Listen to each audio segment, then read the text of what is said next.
สวัสดีครับท่านผู้ฟังที่เคารพครับท่านผู้ฟังกำลังรับฟังรายการพระไตรปิฎกลอยฟ้ามีสาระแก่ท่านผู้ฟังทุกวันพุธตั้งแต่เวลา 18:20 นาทีถึง 19 นาฬิกาดำเนินรายการโดยกระผมพันเอกธนัทเดชะมีอาจารย์สรภาเดชะเป็นผู้ร่วมรายการวันนี้เราก็ได้นำสังคีติสูตรมาศึกษากันถึงหมวดที่ 8 หมวดที่ 8 นั้นเป็นหัวข้อที่ว่าทานวัตถุ8นะครับเราจะศึกษากันก็ตอนนี้ขอเรียนเชิญได้รับฟังทานวัตถุ8จากอาจารย์สุรภาสวัสดีค่ะท่านผู้ฟังทุกท่านทานวัตถุ8 1. ให้ทานเพราะปฏิฆาหกมาถึงจึงให้ 2. ให้ทาน 3. ให้ทานโดยคิดว่าเขา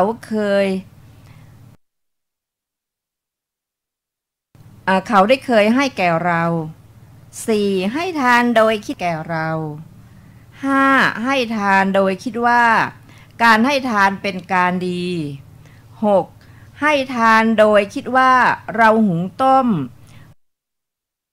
คนเหล่านี้ไม่ได้หุงต้มเมื่อเราหุงต้มอยู่ไม่ให้แก่คนผู้ไม่ได้หุงต้มย่อมไม่ควร 7. ให้ทานโดยคิดว่าเมื่อเราให้ทานนี้เกียรติศัพท์อันดีงามย่อมเลื่องลือไป 8. ให้ทานเพื่อและเป็นบริขารของจิตลองอ่านอัตถกถา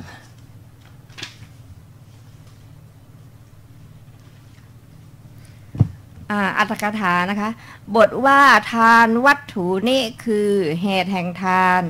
หลายบทว่าอาสัจฉทานังเทติความว่าถึงแล้วจึงให้ทานบุคคลเห็นภิกษุมา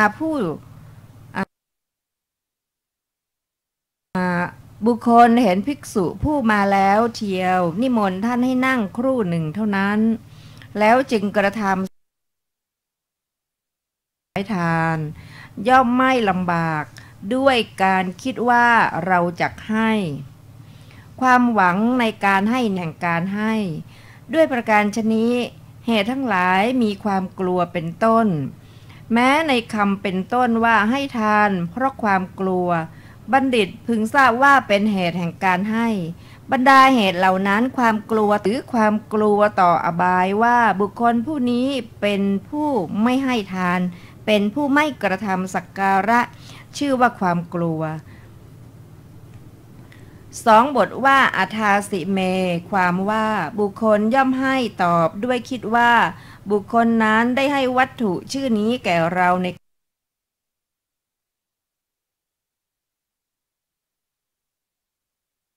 การก่อน 2. บทว่าทัสสติเมความคิดว่าเขาจะชื่อนี้ในอนาคต 2. บทว่าสาหุทานังความว่าบุคคลย่อมให้ทานด้วยคิดว่าธรรมดาว่าการให้เป็นการยังประโยชน์ให้สำเร็จคือเป็นกรรมดีอันบัณฑิตทั้งหลายมีพระพุทธเจ้า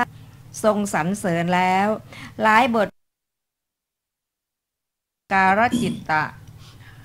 ปริขารถังทานังเทติความว่าบุคคลย่อมให้ทานเพื่อเป็นของจิตในสมถะและวิปัสสนาจริงอยู่ทานย่อมกระทำจิตให้อ่อนได้อันวัตถุแม้ผู้นั้นก็ย่อมมีจิตอ่อนว่าเราได้แล้วให้แล้วแม้ผู้นั้นก็ย่อมมีจิตอ่อนว่าเราให้แล้ว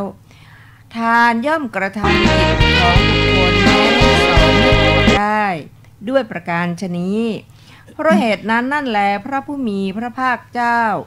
จึงตรัสคำเป็นต้นว่าการฝึกจิตซึ่งยังไม่เคยฝึกชื่อว่าทานเหมือนอย่างที่พระผู้มีพระภาคเจ้าตรัสว่าการฝึกจิตซึ่งยังไม่เคยฝึกชื่อว่าทานการไม่ให้เป็นเหตุประทุษร้ายจิตที่ฝึกแล้ว สัตว์ทั้งหลายย่อมฟูขึ้นและฟูบลงด้วยทานและวาจาที่อ่อนหวานดังนี้ก็บรรดาทานทั้ง8ประการเหล่านี้ทานที่เป็นเครื่องปรานสูงสุด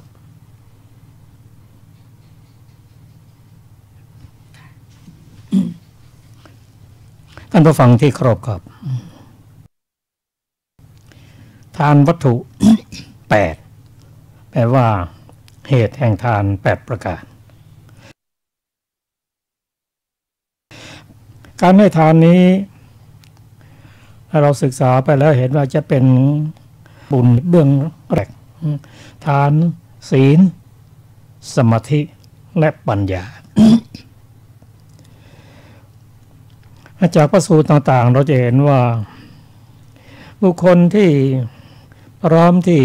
จะปฏิบัติธรรมได้เพราะไม่ต้องกังวลเรื่องทำมาหากินทั้งนี้เพราะอะไรเพราะเขาเคยให้ทานมาก่อนส่วนบางคนบางท่านนั้นประสงค์จะปฏิบัติธรรมแต่ก็ไม่มีอะไรจะให้เพราะอยากจนก็ยอมรับว่าในอดีตเราไม่เคยให้ทานมาก่อนปัจจุบันเราถึงยากจนเป็นการยอมรับอีกคนหนึ่งที่พร้อมที่จะทำบุญเพราะผลของการให้ทานบางคนก็เห็นว่าอยู่ได้กินสบายนี้เพราะเราให้ทานเพราะฉะนั้นเราจะต้องให้ทานต่อเนื่องกันไป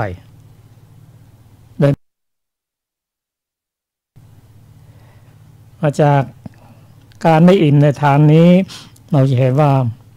แม้เป็นพระโสดาบันท่านก็ยังไม่อิ่มในทานเหมือนกับท่านอนาถบิณฑิกเศรษฐีซึ่งพระพุทธเจ้าได้ตรัสว่า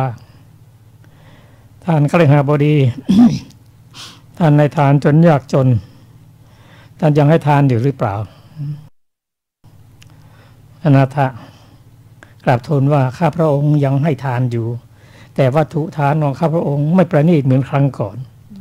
สิ่งพระพุทธเจ้าตรัสท่านเศรษฐีการให้ทานด้วยการเข้าใจอย่างนั้นแก่พระอริยบุคคลให้ผลเสมอกันแต่บางคนปัจจุบันนี้ก็ได้รับผลแห่งทานที่ดีมีกินมีใช้แต่ก็ประมาทไม่ให้ทานต่อไปหยุดใช้บุญเก่าใช้ของเก่าในอนาคตการก็จะกลับเป็นคนยากคนจนแต่อย่างไรก็ตามการให้ทานนี้ถ้าพิจารณา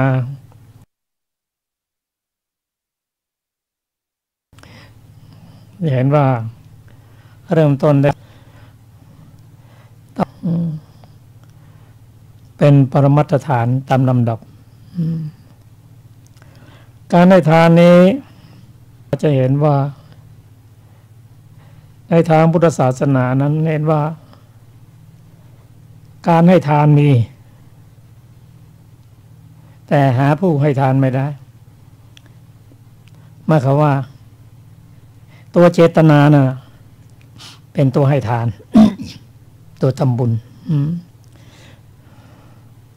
ที่ได้เรามาถึงเหตุของทานหรือทานวัตถุ8ที่กล่าวไปว่าประการที่1บุคคลให้ทานเพราะปฏิฆา6หมายถึงผู้รับหมายถึงพระสงฆ์นั่นมาถึงจึงให้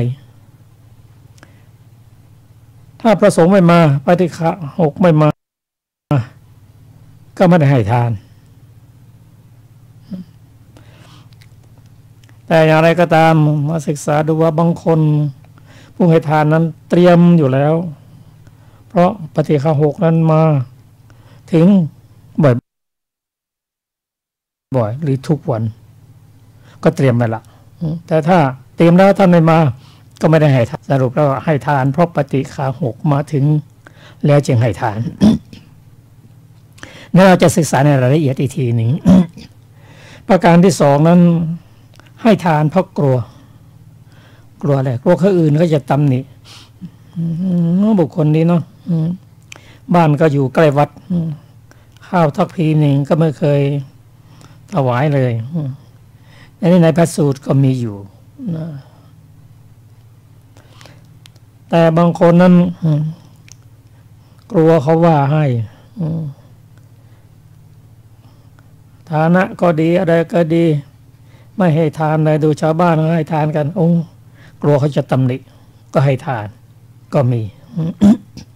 ประการที่สามบุคคลให้ทานได้คิดว่าเขาได้เคยให้แก่เรา ถ้าเขาไม่เคยให้แก่เราไม่ให้ทานเหตุที่ให้ทานเพราะว่าเขาเคยให้แก่เราปรารภบุคคลที่เคยให้แก่เรา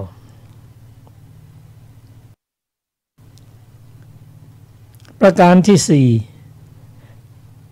ให้ทานโดยคิดว่าเขาจะให้เราได้ให้เขาไปเถอะอีกหน่อยเขามีอะไรเขาให้เราเองหวังถ้าทานแล้วเขาไม่ให้เราเลยไม่ให้อะไรเลยก็คงต่อไปก็คงไม่ทานนะคิดว่าเขาจะให้แล้วเขาไม่ให้เรา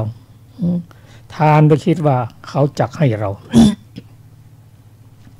ประการที่ห้านั้นให้ทานโดยคิดว่า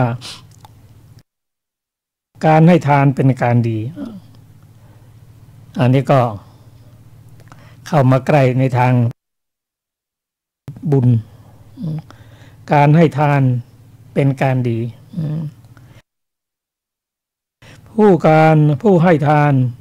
ผู้รับย่อมดินดีเมื่อมีผู้ให้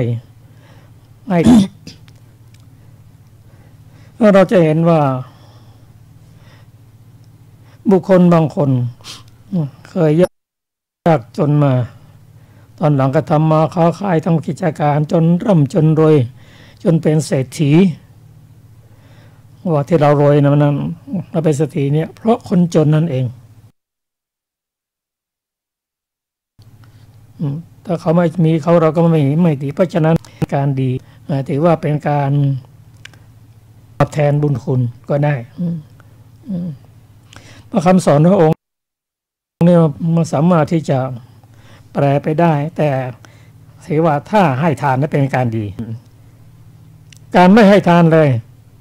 ก็ไม่ใช่เป็นการดี ประการที่หก ให้ทานแก่ท่านโดยคิดว่าเราหุงต้มแต่คนที่มาหาเรานั้นไม่ได้ทำอะไรเลยแต่เมื่อเรากำลังทำอยู่หุงต้มอยู่ไม่ให้แก่เขาผู้ไม่ได้หุงต้มก็ไม่ควร จะเป็นอย่างนั้นไหมว่าเวลาทำขนมนี่ทำขนมทำอะไรก็ดีแต่คนที่มานั่งไม่ได้ทำขนมไม่ได้ทำสักอย่างมาเยี่ยมเราก็การให้เขาที่ยังมาเยี่ยมนะก็เป็นการไม่ให้เขาก็ไม่สมควร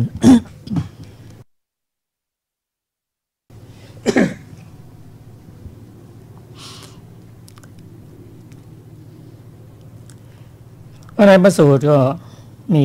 พระผู้เป็นเจ้าไปบิณฑบาต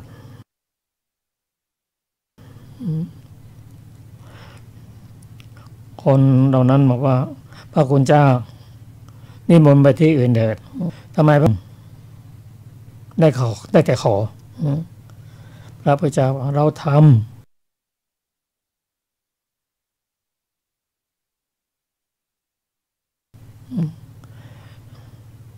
เราทัดเทียบในการปฏิบัติของพระองค์ตามลำดับว่าไปก็ทำมันคนชนพระพุทธเจ้านั้นเป็นผู้โปรดเราท่านทำแล้วก็ให้ทาน แล้วมันก็เป็นไปตามมันแบบเนี่ยแต่เราจะยกตัวอย่างมาสำหรับข้อที่7นั้นคิดว่าเมื่อเราให้ทานนี้เกียรติศัพท์อันดีงาม ย่อมเรื่องหรือไปอันนี้พอจะเข้าใจได้ง่ายหน่อยเราให้ทานด้วยการสร้างด้วยการให้เห็นผู้ที่ทำอย่างนั้นเพราะหวังเกียรติหวังให้เขาชมใจลึกๆแล้วก็ไม่ทำไม่ได้เพื่อที่จะลดกิเลสของตัวเองหรอกเพื่อที่หวังให้เขาชื่นชมกิตติศัพท์อันดีงามจะเรื่องลือไปประการที่8นั้นให้ทานเพื่อประดับจิตและเป็นบริขารของจิตสิ่งข้อที่8นี้พระพุทธเจ้าทรงสรรเสริญนอกจากนั้นว่าพระพุทธเจ้านะพระองค์เสด็จมาอุบัติมาเพื่อโปรดมนุษย์และเทวดาในการที่จะปฏิบัติธรรมเจริญธรรมของพระองค์นั้นจะต้องเป็นผู้พร้อมเพราะการให้ทานนั้นเป็นการขูดกิเลสอย่างหนึ่งและเป็นฐานของการที่จะปฏิบัติธรรมให้สูงยิ่งขึ้นดังที่เราเคยได้ฟัง ว่าอิทังทานังกัมมังนิพพานปัจจโยโหติการให้ทานเป็นปัจจัยให้ถึงพระนิพพานไปในที่สุดการให้ทานนั้นไม่ใช่จะพ้นทุกข์นะเป็นเหตุเป็นปัจจัยเช่นที่ผมเรียนให้ทราบว่าคนเคยให้ทานนั้นไปที่ไหนเขาก็ไม่รังเกียจเป็นผู้กล้าหาญก็มีโอกาสได้ฟังธรรมคนให้ทานมาก่อนนั้นมีฐานะดีมีโอกาสได้ทำบุญได้ฟังธรรมเป็นเหตุเป็นปัจจัยอย่างหนึ่งแต่ไม่ใช่โดยตรงนะโดยอ้อมเป็นปัจจัยทีนี้เราจะมาศึกษากันในรายละเอียดสักนิดหนึ่งตามที่เราได้รู้มาว่าทานนั้นคือการสร้างบุญเบื้องต้นทานนั้นจะมีผลดีมากน้อยเท่าไหร่นั้นก็ขึ้นอยู่กับองค์ประกอบหลายประการ เช่นทานนั้นมัตถุทานนั้นเราจะต้องได้มาโดยบริสุทธิ์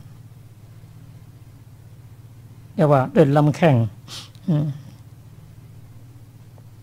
ทานนั้นได้มาบริสุทธิ์2ผู้รับนั้นก็เป็นผู้บริสุทธิ์มีศีลมีสมาธิมีปัญญาทานก็นั้นให้ผลมากทานที่จะให้ผลมากนั้นองค์ประกอบต่อไปก็คือตัวเจตนาบุพเจตนามูลจเจตนาอปรเจตนามีจิตที่คิดจะให้เริ่มต้นนะพอเห็นสิ่งนั้นสิ่งนี้ก็จิตคิดแล้วขอให้กลาเขาไม้อะไรปีแรกลูกอาโม กินเอาไปทำบุญก่อนปรารภไปแล้วก็ได้ทำบุญนั้นจริงได้ผลไม้นะพอให้แล้วก็ยังอิ่มอกอิ่มใจว่าเราได้ทานในสิ่งที่เลิศที่สุดอันนี้ก็อยู่ที่เจตนา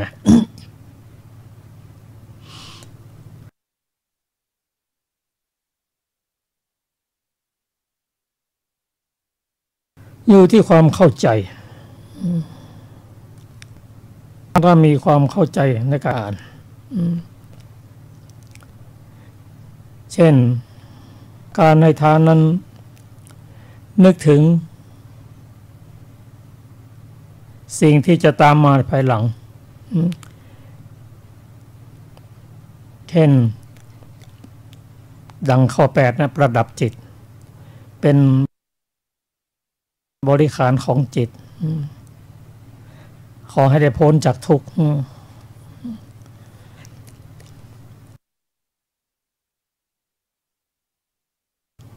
ในพระสูตรก็กล่าวไว้เหมือนกันว่าการวันนี้ไม่ปรารถนาสมบัติไม่ปรารถนาเทวะ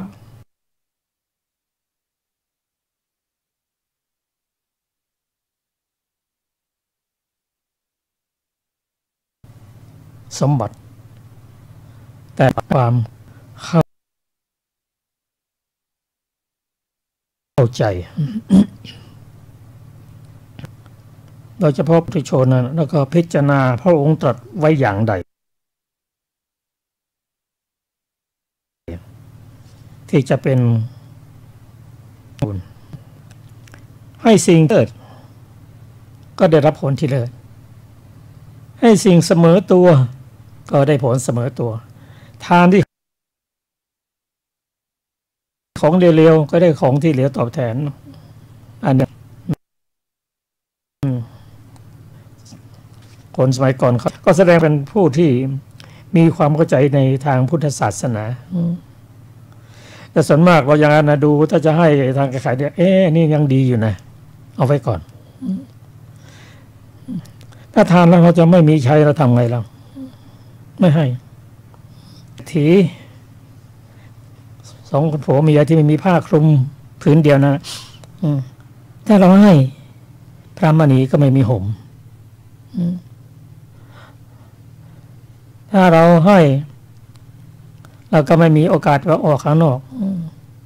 ลำพังมีผืนเดียวนั้นยังเปลี่ยนกันออกไม่ฟังธรรมต้องต่อสู้กับความขี้เหนียว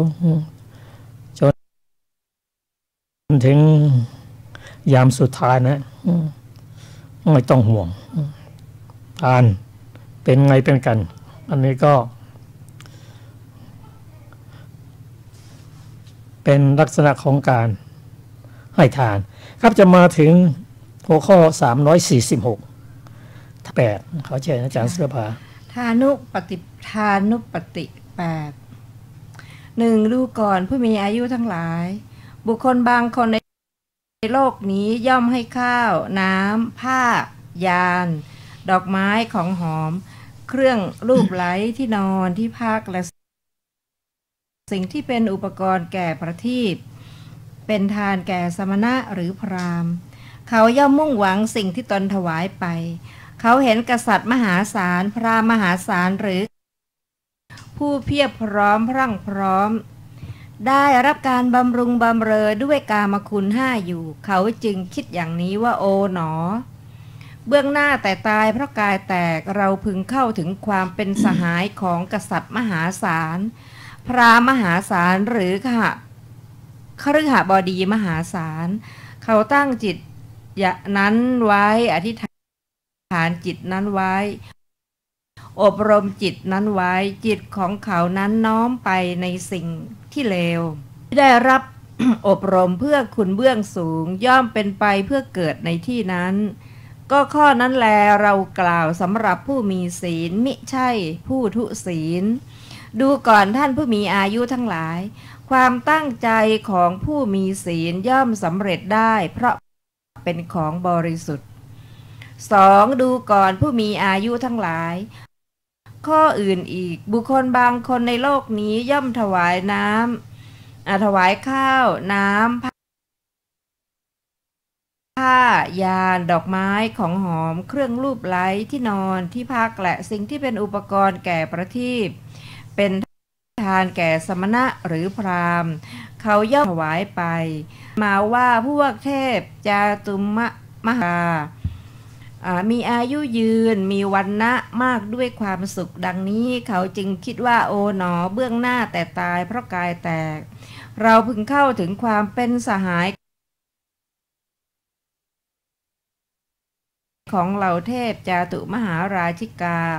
เขาตั้งไว้อบรมจิตนั้นไว้อธิษฐานจิตนั้นไว้จิตของไม่ได้รับอบรมเพื่อคุณเบื้องสูงย่อมเป็นไปเพื่อเกิดในที่นั้น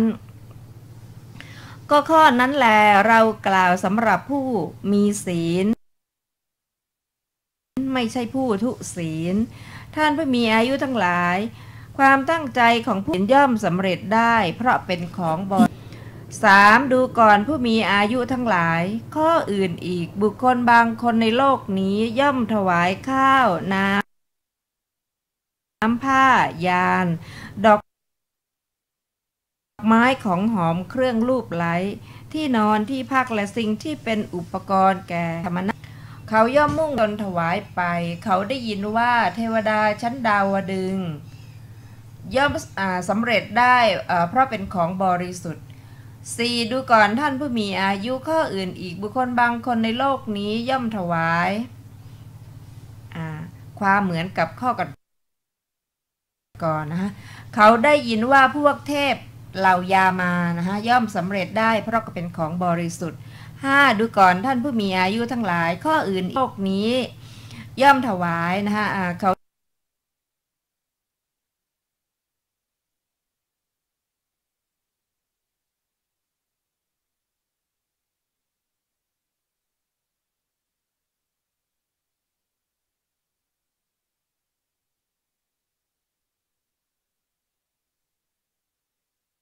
ได้ยินว่า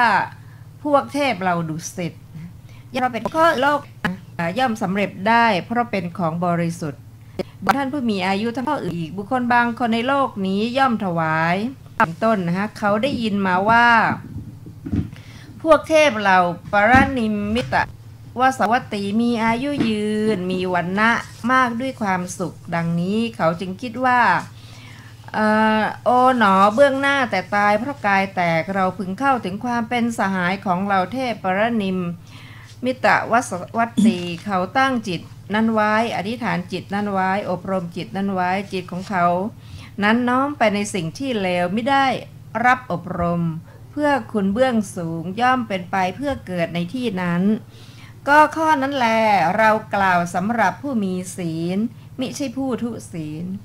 ผู้มีอายุทั้งหลายความตั้งใจของผู้มีศีลย่อมสำเร็จได้เพราะเป็นของบริสุทธิ์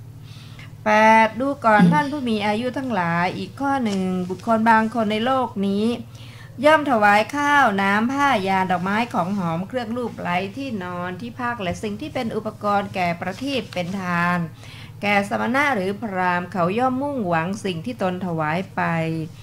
เขาได้ยินมาว่าพวกเทพที่นับเนื่องในหมู่พรหมมีอายุ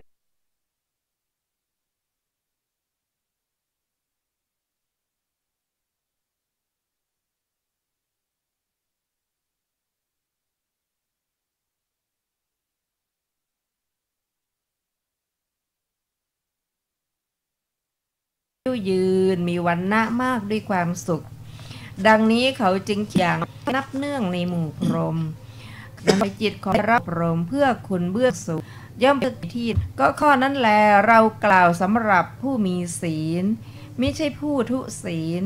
สำหรับผู้ที่ปราศจากราคะไม่ใช่สำหรับผู้ยังมีราคะดูก่อนท่านผู้มีอายุทั้งหลายความตั้งใจของผู้มีศีลย่อมสำเร็จได้เพราะปราศจากราคะมีอัตถกถานะคะ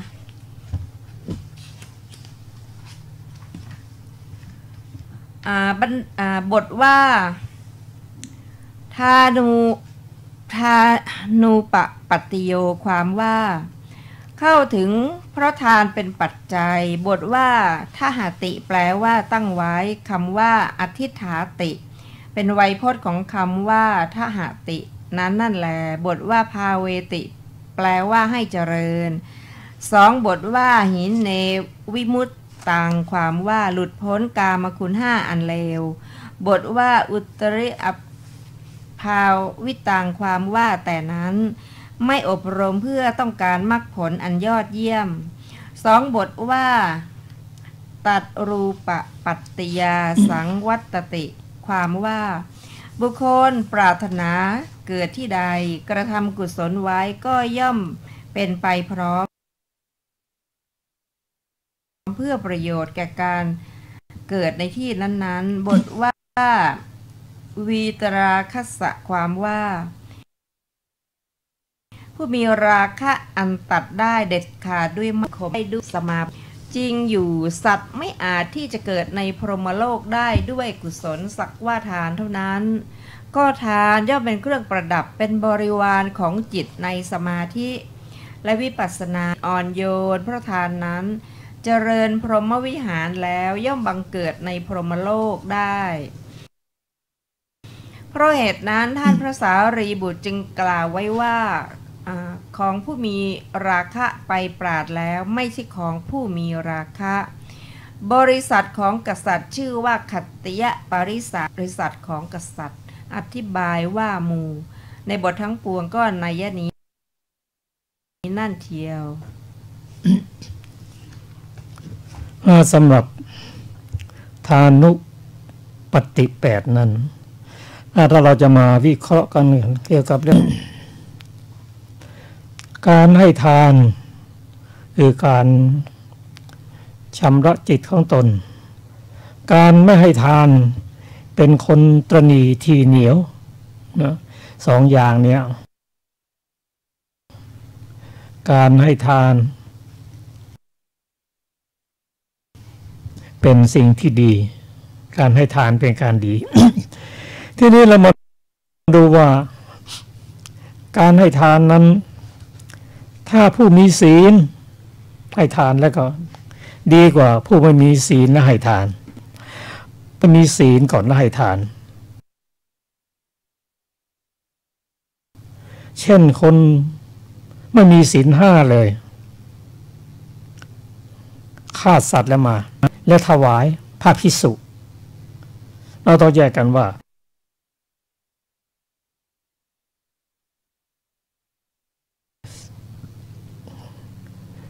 จิตนะแต่ละขณะไม่เหมือนเมื่อจิตใดคิดฆ่าสัตว์นะตอนนั้น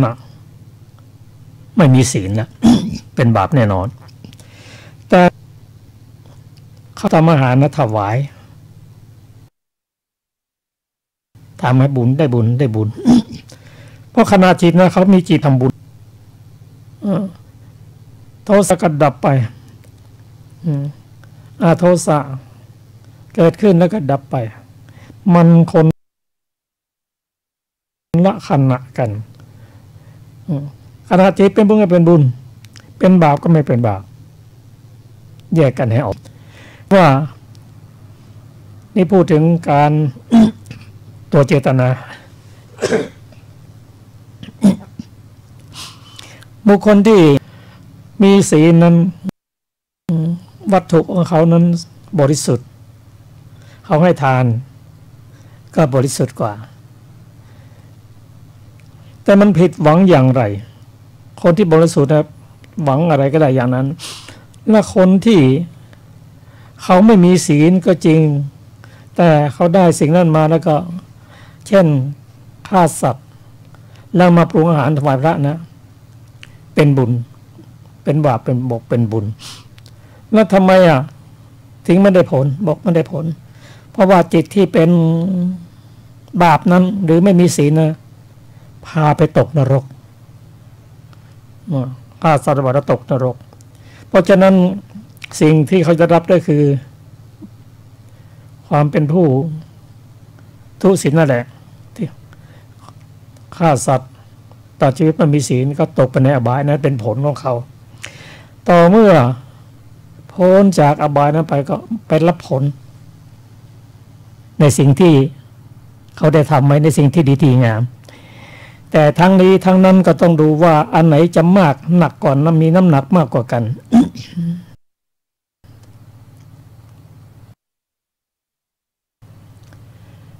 เช่นพระเจ้าอาชาติศัตรู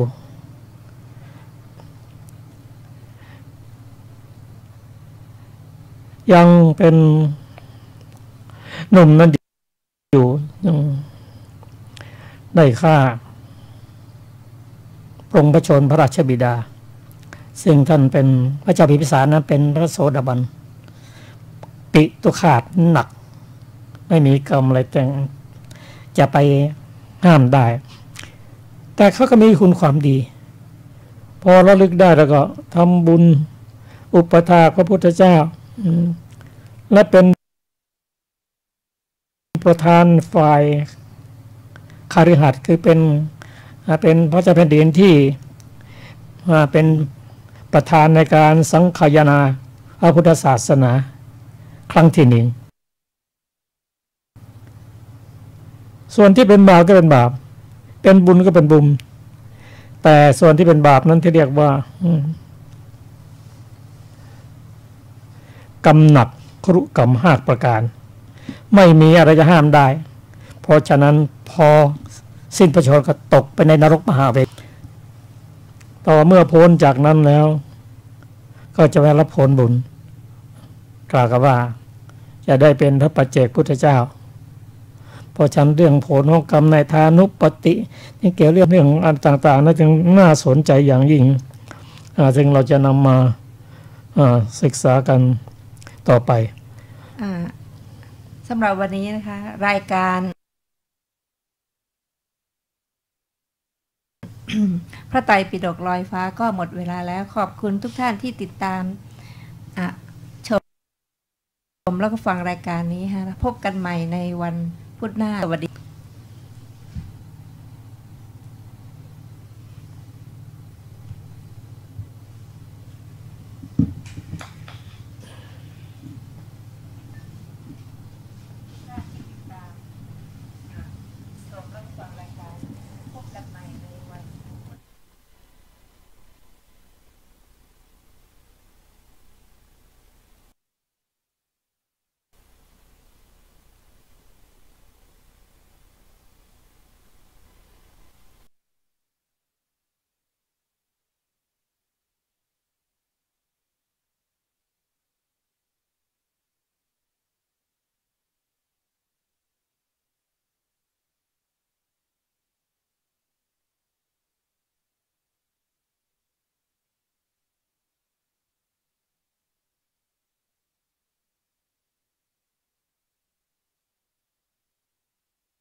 วัดเป็นบุญเขตวิเศษสถา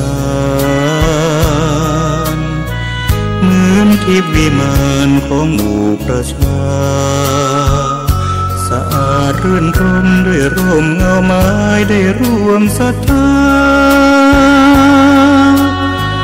สมเป็นศาลาแหล่งพักพิงใจเห็นพระประธานเหนือแท่นธรรมรงเหมือนพุทธองค์เหนืออาจอำไพแต่ทำจุนเจืออุเพื่อเราพ้องปัดป้องปวงภัยขอน้อมดวงใจกราบไหว้วันทาวัดเล็กหรือใหญ่นั้นไม่สำคัญวัดเท่าเทียมกันด้วยแรงพัฒนาพระทรงเคร่งครัดทำกิจวัตรทุกวันเวลามีจิตเมตตาต่อชาวสังคมชาติต่อศาลรัฐธรรมนูญคุณภาพอากาศในหลายพื้นที่โดยเฉพาะในพื้นที่ภาคเหนือกรุงเทพมหานครและปริมณฑลภาพรวมในวันนี้ปริมาณค่าฝุ่นละอองขนาดเล็กอยู่ในระดับส่งผลกระทบต่อสุขภาพประชาชนผู้นำสหรัฐยังไม่ได้ตัดสินใจเกี่ยวกับข้อตกลงเพื่อหลีกเลี่ยงการปิดทำการหน่วยงานรัฐบาลครั้งใหม่ต่อไปเป็นรายละเอียดของข่าว คณะกรรมการการเลือกตั้งมีมติยื่นคำร้องยุบพรรคไทยรักษาชาติต่อศาลรัฐธรรมนูญตามพระราชบัญญัติรัฐธรรมนูญว่าด้วยพรรคการเมืองพุทธศักราช 2560 ขณะที่ศาลรัฐธรรมนูญจะพิจารณารับคำร้องไว้พิจารณาหรือไม่ในวันที่ 14 กุมภาพันธ์นี้พันตำรวจเอกจรุงวิทย์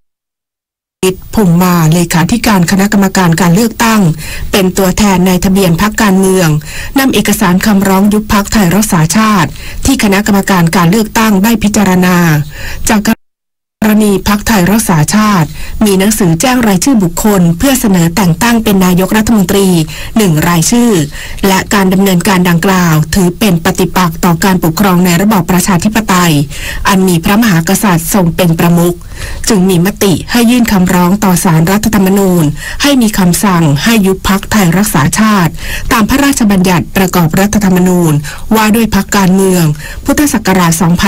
2560 มาตรา 92ขณะที่สำนักงานศาลรัฐธรรมนูญได้รับคำร้องกรณีที่เลขาธิการคณะกรรมการการเลือกตั้งได้รับมอบอำนาจจากคณะกรรมการการเลือกตั้งยื่นคำร้องขอให้ศาลพิจารณาวินิจฉัยเพื่อมีคำสั่งยุบพรรคไทยรักษาชาติตามพระราชบัญญัติประกอบรัฐธรรมนูญว่าด้วยพรรคการเมืองพุทธศักราช 2560 มาตรา 92 ไว้ในทางธุรการอยู่ระหว่างการตรวจสอบคำร้องโดยสำนักงานศาลรัฐธรรมนูญจะเสนอคำร้องดังกล่าวต่อที่ประชุมคณะตุลาการศาลรัฐธรรมนูญเพื่อพิจารณาวินิจฉัยว่าจะรับคำร้องไว้พิจารณาวินิจฉัยหรือไม่ในวันที่ 14 กุมภาพันธ์นี้เวลา 13:30 นาทีต่อไปรองนายกรัฐมนตรีย้ำให้เจ้าหน้าที่รัฐต้องวางตัวเป็นกลางทางการเมืองไม่ใช้ตำแหน่งหน้าที่ไปทำให้เกิดการให้คุณให้โทษหรือได้เปรียบเสียเปรียบทางการเมืองนายวิษณุ เครืองามรองนายกรัฐมนตรีกล่าวย้ำว่าข้าราชการหรือเจ้าหน้าที่ของรัฐจะต้องระมัดระวังตัวในการปฏิบัติตนต้องวางตัวเป็นกลางทางการเมืองไม่ใช้อำนาจหรือตำแหน่งหน้าที่โดยข้าราชการนั้นหมายถึงทหารตำรวจพลเรือนข้าราชการประจำข้าราชการการเมืองไม่รวมข้าราชการบำนาญต้องวางตัวเป็นกลางคือต้องไม่ให้คุณให้โทษกับผู้สมัครพรรคการเมืองใดๆหรือลำเอียงหรือโฆษณาหรือแสดงอาการฝักใฝ่พรรคการเมืองใดพรรคการเมืองหนึ่งข้าราชการจะต้องไม่ใช้ตำแหน่งหน้าที่ไปทำให้เกิดการให้คุณให้โทษหรือได้